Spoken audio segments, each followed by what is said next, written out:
What is up, you guys? Welcome back to my channel. My name's Mads, and today I have my bookshelf tour. I am so proud of these. So proud. It's been a long time coming to finally have a little mini library that's taller than me and not on a book cart or on a tiny 3-tier shelves. No, I finally have Billy bookshelves from IKEA, and they look fabulous. Now, I've had these two over here for a while, but this bad boy I got for Christmas, and you've seen it in some of my videos, but they haven't been all together.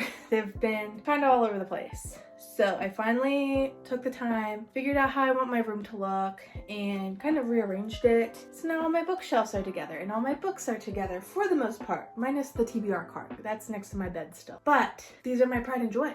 You cannot take these away from me. I love them, okay? Okay, so how this is gonna work is I'm gonna go shelf by shelf, starting with the books that I've read, which are on the big Billy bookshelf, and then I'm gonna go into my TBR shelves, which are the two small Billy bookshelves. I don't want to talk about how large my TBR is. In fact, I'm doing so much better this year than I've done ever in my book buying and reading ratio, okay? It's read 5 to buy 1, and I've been doing it so far this year. So I don't want to hear it. Hi, so the angle on the upper shelves are going to be really weird. I apologize in advance. Alrighty, you guys, starting with my bigger Billy bookshelf at the top here, I have my graphic novels, so Lore Olympus, Heartstopper. I just crammed in Nick and Charlie next to Heartstopper just because it goes together. Then I have Crumbs, Yona the Dawn, and then I have this little gothic romance pot from Illumicrate. It holds all of my, what are these called? Bookmarks. And then over here I have Icebreaker. I have the limited edition one, and then I have Icebreaker and Wildfire. I'm still working on Daydream. I actually picked it up last night and was starting to read it again. So there's that. Alrighty, coming down a bookshelf, we have my romance books. So I have the After series, which I read way too young in my life, but it is near and dear to my heart. It's kind of what got me back into reading as an adult, but then I kind of like fell off. I don't know. It had its moment in my life. I kind of want to do a reread of it, even though it's literally from Wattpad, so it's not great, you know? But it's near and dear to my heart, especially like the first two books. Like you can see, like they're so worn. I even lent this out to a friend. There's water damage. I don't care. It just shows my love for the book, you know? Then I have the first two books of the Off-Campus series by Al Kennedy. I do want to get rid of these covers, the old covers, and get the new ones. I think they would look prettier on my shelves, and I can't get the matching covers, you know? They do not exist. Well, they exist, but I would have to pay extra money. Then we have Mile High, which, unpopular opinion, I loved Mile High, and I think it was a really great book, period. End of story. Over here, I have, this is a candle from Home Goods, but I was like, cowboy romance, you get it? So I have the first 3 Elsie Silver books for the Chestnut Spring series here, and then I have Nicholas Sparks' The Longest Ride. Let me tell you, I think this book walked, so these ones could run. I loved The Longest Ride by Nicholas Sparks. The romance was just, it was great. It was great. And then I have Finding 13, which I'm gonna consider as what YA dark romance would be. That's just what I think, because it's angsty, it's for young adults. I have no words. A 5-star dark romance young adult book. That's how I would describe it.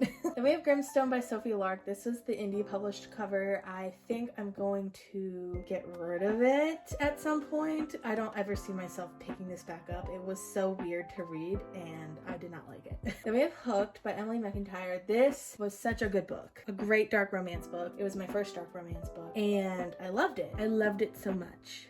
So, moving on. Alrighty, next shelf I have is my Fourth Wing shelf. It's only Fourth Wing, point blank period. So I have the original copy that has no sprayed edges. This is the Onyx Storm Deluxe Edition. I have the sprayed edges facing out. I was blanking on words. And then I have the Fourth Wing paperback edition with the dragons on the edges. Then I have the Target edition of Onyx Storm. I have the first edition of Iron Flame, and then I have the holiday edition of Fourth Wing, which I love that one. I think this one is my favorite out of all of the books that have come out so far, but it's pretty close with the Target edition of Onyx Storm. And then, of course, my Rose Died. This is from my bestie, Terrell, so shout out to him. Alrighty, and then this shelf is like my random fantasy shelf. One day I'll have a huge Billy bookshelf filled with fantasy, but that day's not today. So starting over here, I have Carissa Broadbent's books that I own of hers that I've read. So I have The Serpent in the Wings of Night, The Ashes in the Star-Cursed King, and Six Scorched Roses. Then we have Twilight, and then the first 4 books of the Crave series, soon to be the rest of the Crave series, because I'm wrapping that up this month, I think. Then I have book 1 of the Zodiac Academy, Assistant to the Villain, Olivia Blake's The Atlas Six, Everless, Rhapsodic and a Strange Hymn by Laura Thalassa. This is the Bargainer series. And then I have the deluxe edition that just came out of The Hunger Games plus The Ballad of Songbirds and Snakes. Alrighty, and then on this shelf I have my illustrated Harry Potter books, and then pretty much all the first edition paperbacks that I have. This is not a first edition, clearly it does not match the rest of the books, but I just wanted to keep the OG paperbacks because I had a couple editions of the paperbacks and I simply don't need all of them, especially because I like the lived in looks in books. And then over here I do have my OG Hunger Games paperbacks that I was gifted when I was in like the 5th grade.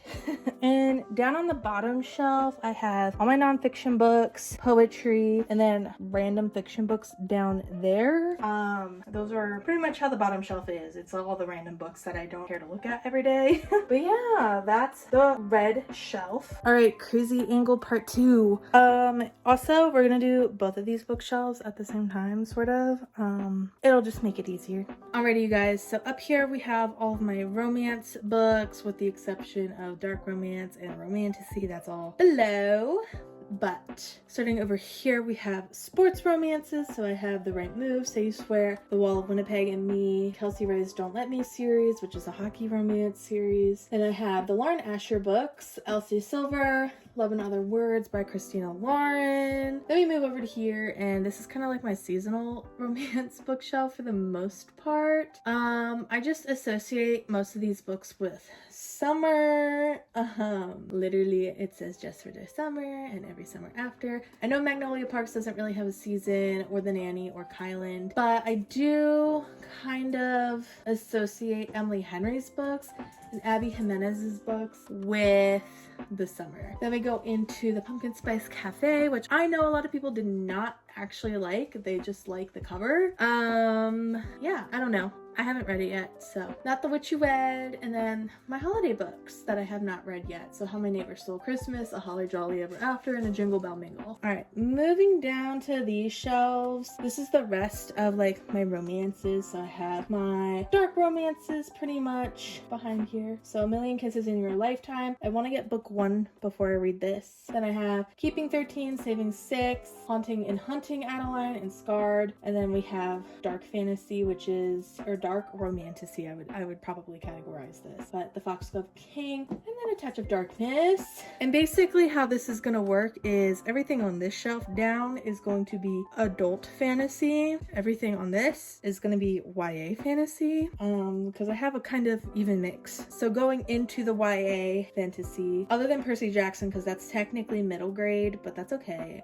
Nobody's judging. So we have the Percy Jackson series, and then I have Jennifer L. Armentrout's Covenant series.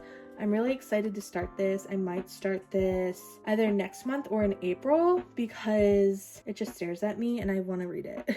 Alrighty, so these shelves, these ones specifically are just display only. I'm never going to touch these books. Most of these are Lumicrate books except for this. This is a Fairy Loot book, but notable ones is like The Starling House, Alison Saff's new book that just came out a couple months ago, and A Study in Drowning by Ava Reed, which this was my very first Illumicrate. Love it. Don't want anyone to harm her. And then over here is my Sarah J. Maas shelf. So clearly I was collecting the hardcovers, but I realized I do not want to read out of the hardcovers. I'd rather read from the paperbacks. So I started putting the paperbacks on my list. I'm going to start reading, I guess, Throne of Glass first because this is the first paperback that I've gotten. But to be gotten to. Fingers crossed we get there. Alrighty, so these shelves. So over here in the YA shelves, we've got the rest of the Twilight series, Evermore, The Ballad of Songbirds and Snakes, Heartless Hunter, which the second book just came out this month, so that would be really cool if I actually got to this year, so I could stay with the hype. And then I have Powerless and The Girl Who Fell Beneath the Sea. And then over here in the adult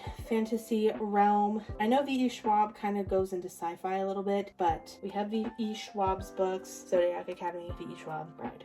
I went out of order, I'm so sorry. I'm just excited, okay? I can't contain the excitement. Alrighty, these two shelves, I've got lots of mixed things that aren't really parts of series, or I don't have like the large amount of series of, does that make sense? So I have The Night Circus, Caravel, right? Like this is part of a series, but I don't have the rest of the books, so they're not gonna like hang out. Adore in the Dark, Six of Crows, One Dark Window, Shatter Me, which, thanks Dawson, Renegade, Stalking Jack the Ripper, Truly Devious, Love and Gelato, and Fangirl. So these ones aren't fantasy. Truly Devious is like a whodunit mystery novel for YA. Love and Gelato's YA romance, just general YA romance. And then Fangirl, I'm not 100% sure, is this romance or is it just general YA fiction? I don't know. It's been a while since that was popular. And then coming over here, I have 2 copies of The Songbird and The Heart of Stone. I'm probably gonna keep the taller one and get rid of the shorter one. I just so happened to I found the taller one on Amazon. I was like, oh, word, because that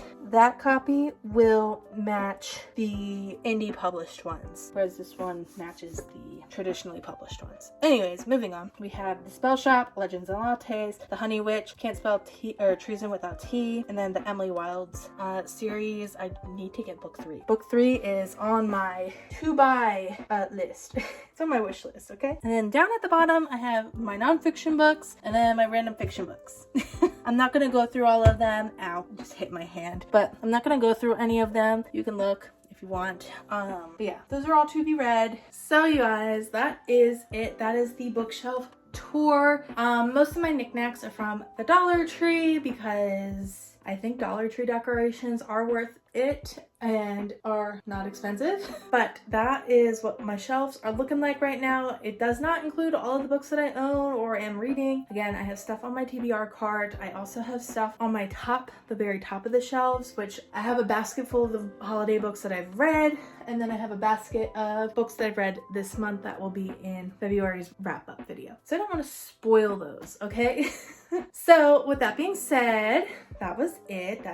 Those are the shelves, those are the vibes. Let me know if you had a favorite shelf of mine. My favorite is obviously the fourth wing shelf. Not to be biased or anything. Alrighty, you guys, that is it for today's video. If you enjoyed the bookshelf tour and you want to let me know, comment down below before you go. I will see you in the next one. Bye!